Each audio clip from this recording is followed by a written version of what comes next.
नमस्कार मित्रांनो, आज जी घटना तुम्हाला सांगणार आहे तर ती घटना तुमच्या आमच्यासाठी कदाचित ही अनपेक्षित घटना आहे. कधीही न पाहिलेली किंवा कधीही न ऐकलेली किंवा कधी स्वप्नातसुद्धा आम्ही विचार केला नसेल की असं काही घडू शकतं.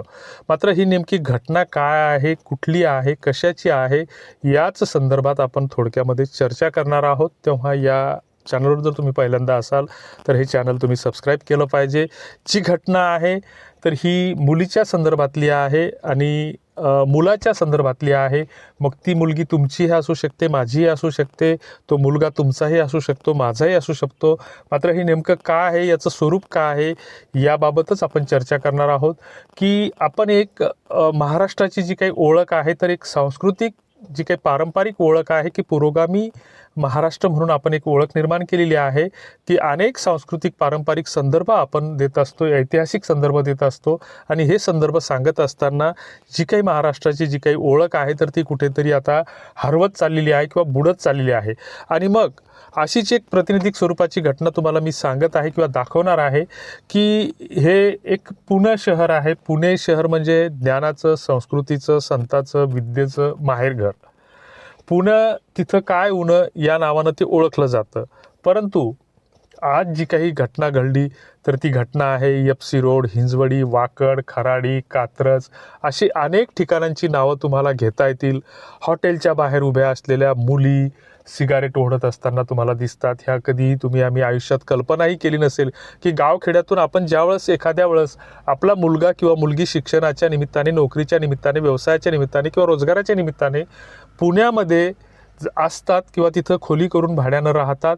तर त्यावेळेस आपण ज्यावेळेस पहिल्यांदा पुण्याला जातो किंवा अचानकपणे दुसऱ्यांदा, तिसऱ्यांदा, चौथ्यांदा पुण्याला जात असू तर त्यावेळेस आपल्याला ही अशी ज्यावेळेस दृश्य दिसतात तर याची आपण कधीही कल्पना केली नव्हती की आमच्या या महाराष्ट्रातील मुलीसुद्धा आता चहाच्या टपरीमध्ये बसून सिगारेटची धूर काढत असतील किंवा शिक्षणाच्या निमित्ताने गेलेल्या मुली ह्या सिगारेट फुकताना दिसतील किंवा जे काही त्यांचे जे काही कट्टे असतात किंवा त्यांचे जे काही गुत्ते ठिकाणी असतात तर त्या ठिकाणावर बिनधास्तपणे ह्या मुली आता सिगरेट ओढताना दिसतात. आणि ह्या गोष्टी आता पुण्यासारख्या ठिकाणी कॉमन होत आहेत.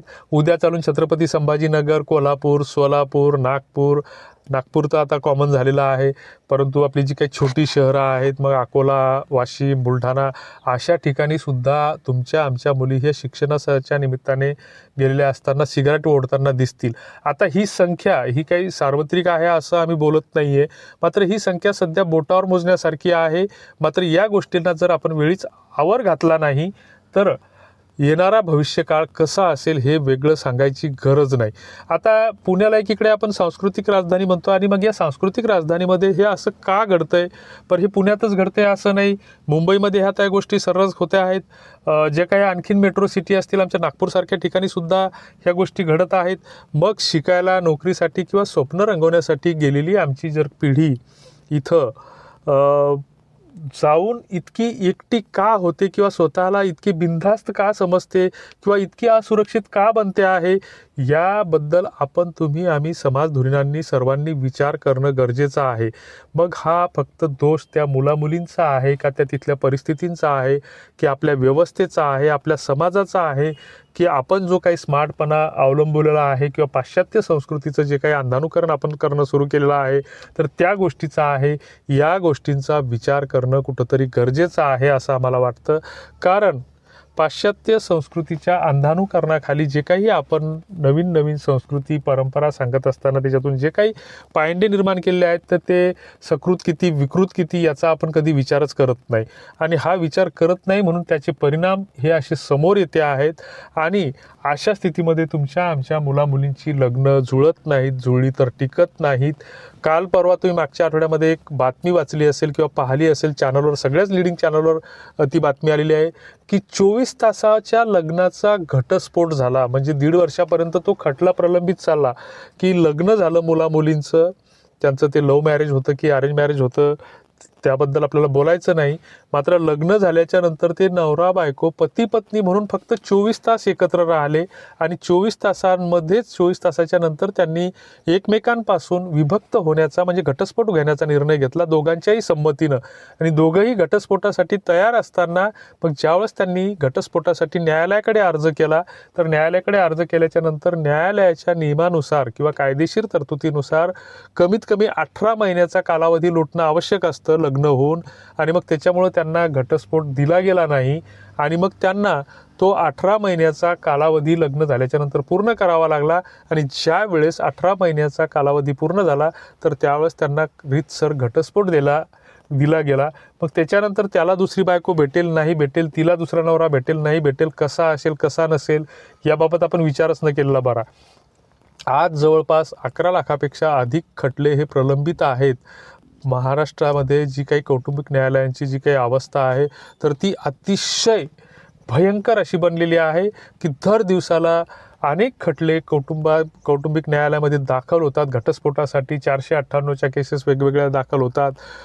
स्त्री अत्याचारांच्या घटना समोर येत आहेत आणि ह्या घटना सगळ्या घडत असताना तुम्ही आम्ही आमची समाज व्यवस्था आमची सरकारी व्यवस्था ही पूर्णपणे या बाबतीत अपयशी ठरत आहे असं म्हटलं तर कुणाला राग येण्याचं काही कारण नसावं. कारण ह्या गोष्टी तुम्ही आम्ही थांबवू शकत नाही. कारण शिक्षणामुळं तुम्ही आम्ही शिक्षित झालो, सुशिक्षित झालो. तुम्ही आम्ही धार्मिक गोष्टींचा अलीकडच्या काळामध्ये मोठ्या प्रमाणामध्ये अंगीकार केलेला आहे. मात्र धार्मिक मूल्य नैतिक मूल्य ही रुजवण्यामध्ये कुठेतरी तुम्ही आम्ही कमी पडत आहोत. आणि त्या गोष्टी कमी पडत असताना मग जो काही आता सामाजिक परिस्थिती जी काही विदारक बनत चाललेली आहे दिवसेंदिवस तर ती अतिशय भयंकर होत आहे. पुण्यासारख्या ठिकाणी मेट्रो सिटीच्या ठिकाणी रस्त्यावर मुली दारू पिऊन गोंधळ घालताना दिसतात की जी आमची महाराष्ट्राची जी काही सांस्कृतिक परंपरा आहे, जी काही सामाजिक सभ्यतेची परंपरा आहे की अजूनही आमच्या बऱ्याच गावखेड्यातील महिला जर शेतामध्ये एकट्यानं चालल्या आणि समोरून जर कोणी व्यक्ती येत असेल तर त्याच्याकडे पाठ करून उभ्या राहतात. तो जोपर्यंत तिथून क्रॉस होत नाही तोपर्यंत त्या रस्त्याला त्याच्या समोरून पण जात नाहीत. किंवा गावातून चालत असताना सुद्धा आपल्या डोक्यावरचा पदर हा खाली ढळू देत नाहीत. ही आमची सामाजिक सभ्यता आहे. हा कुठला अडाणीपणा किंवा अंधश्रद्धा नाही तर हा आमची ही जपलेली सांस्कृतिक सामाजिक सभ्यतेची परंपरा आहे.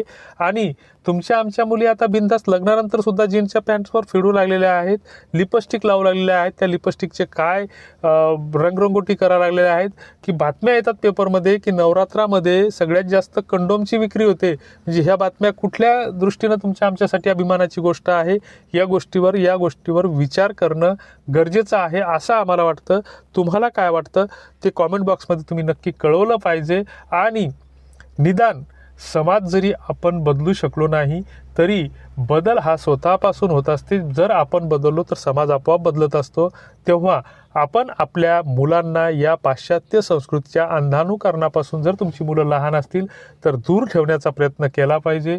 जी काही कॉन्व्हेंट संस्कृती उदयाला आलेली आहे तर आपल्या जिल्हा परिषदच्या शाळा ज्या काही बंद पडत आहेत तर त्या वाचवता कशा येतील आणि त्याच्यामध्येच आपली मुलं कशी शिकवता येतील त्याच्याकडे लक्ष देणं गरजेचं आहे असं आम्हाला वाटतं.